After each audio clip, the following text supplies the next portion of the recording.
Come here. Come here. Dig. No, not lie down. Dig. Dig, I meant. Dig, not lie down, you crackpot. Good lad. Good lad. Go on, man out. Man out way. Go on. Come on. Good lad. Good lad.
Hello.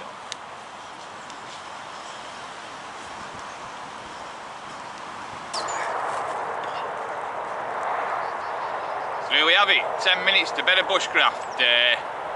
One stick, one fire. So it just shows how easy it is if you go through the processes right, and how you don't need any massive bushcraft knives or anything. Just did that with the Swiss Army knife. I mean, this has got a locking blade on it, so it enables me to be a little bit more forceful in certain areas, but you've still got to be careful with them. But yeah, as long as you pick the right sort of stick, good bit of standing dead wood.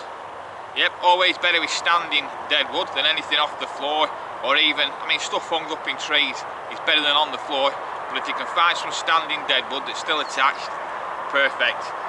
And just a few feather sticks, a few curls. You don't have to do feather sticks, you can just cut shavings off and pile them up. Bob's your uncle, enough to make a brew. Yep. If you wanted to carry your fire on, you just get more sticks after that, but to get it going and to make a brew, one stick's enough. So amazing time of year. I hope you like the footage of the lapwings hatching out the shells. I got that yesterday, amazing, and the buzzard was flying around above. So we got one predator, and then the baby's being born, but they were still there at dusk. I went back at dusk, and they were still there, the chicks. So yeah, fantastic time of year to be out and about, enjoying ourselves in watching nature. Yeah, lockdown's a nightmare, but if you can get out for a quick hour or two every now and then, get a bit of forest time, sort yourselves out. Anyway, look after yourselves, and thanks for joining us. So, Rick T Outdoors Adventure and little Billy down here. Great to see you. I'll catch you again. See you later. Ta-ra.